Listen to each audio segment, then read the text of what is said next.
Corona की दूसरी लहर ने जिंदगी डगमगा दी है और इसी संकट काल में खतरे की एक और घंटी बज गई है। यह खबर आपको देखना बहुत ज्यादा जरूरी है कि रत्ती भर की लापरवाही, अगर आप इतनी सी भी लापरवाही करेंगे तो आप बिल्कुल मत करिए, कि आपसे गुजारिश है, क्योंकि ये जो अगला स्ट्रेन आया है ये बहुत ज्यादा खतरनाक है। कोरोना की दूसरी लहर से देश का दम फूल रहा है। रोजाना हजारों लोगों को कोरोना लील रहा है और कोरोना की इसी मार के बीच खतरे की एक और घंटी बज गई है। देश में दूसरी लहर के बीच ही सरकार के वैज्ञानिक सलाहकारों ने कोरोना की तीसरी लहर की चेतावनी दे दी है। हालांकि अभी ये तय नहीं है कि कोरोना वायरस का ये अटैक देश पर कब होगा। Phase 3 is inevitable, given the high levels of circulating virus. But it's not clear on what time scale this phase 3 will occur. Hopefully, incrementally, but we should prepare for new waves. Previous infections and vaccines will cause adaptive pressure on the virus for new kinds of changes which try to escape. And therefore, we should be prepared by scientifically to take care of that. Maharashtra के स्वास्थ्य मंत्री राजेश टोपे ने एक दिन पहले ही सितंबर तक तीसरी लहर की चेतावनी दी थी। एक्सपर्ट्स का मानना है कि पहली लहर में बुजुर्गों पर ज्यादा खतरा था, मौजूदा दूसरी लहर में युवाओं पर खतरा है और तीसरी लहर में बच्चों के लिए कोरोना खतरनाक हो सकता है। उधर दूसरी लहर को लेकर बड़ी खबर सरकार ने ये दी है कि कोरोना वायरस हवा से नहीं फैल रहा है। स्वास्थ्य मंत्रालय के मुताबिक असम, पश्चिम बंगाल, बिहार, ओडिशा और झारखंड में कोरोना के मामले तेजी से बढ़ रहे हैं। इन राज्यों में कोरोना मामले के साथ साथ मौत के आंकड़े भी तेजी से बढ़ रहे हैं। तीसरी लहर की चेतावनी को इस तरह से भी समझना होगा कि केस कम होने के बाद लोगों की लापरवाही से ही अगली लहर का खतरा बनता है। इसलिए देश को और ज्यादा सावधान रहने की जरूरत है। आपको बता दें, सुप्रीम कोर्ट ने केंद्र सरकार से कहा है कि दिल्ली को उसकी जरूरत की ऑक्सीजन उपलब्ध करानी ही होगी। केंद्र सरकार को आज सुबह 10:30 बजे इस बारे में सुप्रीम कोर्ट को जवाब तो देना ही होगा, साथ ही सप्लाई का सही स्तर बनाए रखने का पूरा प्लान भी पेश करना है। दिल्ली को उसकी जरूरत की ऑक्सीजन दिलाने के लिए सुप्रीम कोर्ट और हाई कोर्ट पिछले करीब 2 हफ्ते से रोज सुनवाई कर रही है, लेकिन अब तक दिल्ली को पूरी ऑक्सीजन नहीं मिल पाई है।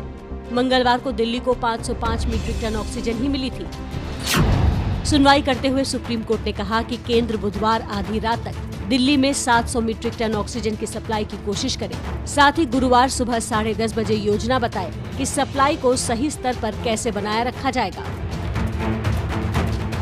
दरअसल दिल्ली में ऑक्सीजन की आपूर्ति जरूरत के मुताबिक न कर पाने के लिए दिल्ली हाईकोर्ट ने केंद्र को कड़ी फटकार लगाई थी और ऑक्सीजन सप्लाई से जुड़े अधिकारियों को अवमानना का नोटिस जारी करते हुए उन्हें व्यक्तिगत रूप से पेश होने के लिए कहा था। इससे परेशान केंद्र सरकार सुप्रीम कोर्ट पहुंची थी। सुनवाई के अंत में सुप्रीम कोर्ट ने दिल्ली हाईकोर्ट के अवमानना नोटिस पर रोक लगा दी।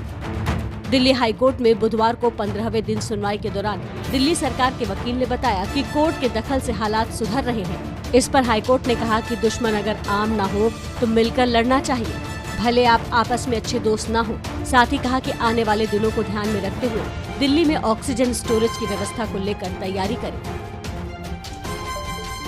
अगली खबर का रुख करते हैं। देखिए, कोरोना से सबसे ज्यादा चोट अगर किसी राज्य को लगी है तो वो है महाराष्ट्र। लेकिन अब उसी कोरोना के मामले पर महाराष्ट्र की पीठ थपथपाई जा रही है। क्या है ये पूरा मामला, समझिए जरा।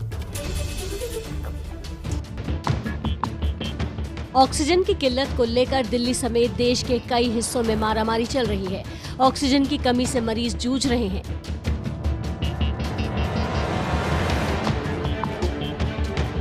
सांसों के संकट के निपटारे के लिए अब सुप्रीम कोर्ट ने मुंबई मॉडल की तारीफ करते हुए दिल्ली और केंद्र सरकार को मुंबई से सीख लेने की नसीहत दी है। बुधवार को सुनवाई के दौरान सुप्रीम कोर्ट ने मुंबई में ऑक्सीजन मैनेजमेंट की तारीफ करते हुए केंद्र और दिल्ली सरकार को बीएमसी से बात करके ऑक्सीजन प्रबंधन के गुर सीखने की नसीहत दी। एक आंकड़े के मुताबिक 92,000 से ज्यादा मरीज होने के बावजूद मुंबई में 275 मीट्रिक टन ऑक्सीजन से काम हो रहा है। पूरे महाराष्ट्र में ऑक्सीजन की बात करें तो मुख्यमंत्री उद्धव ठाकरे के मुताबिक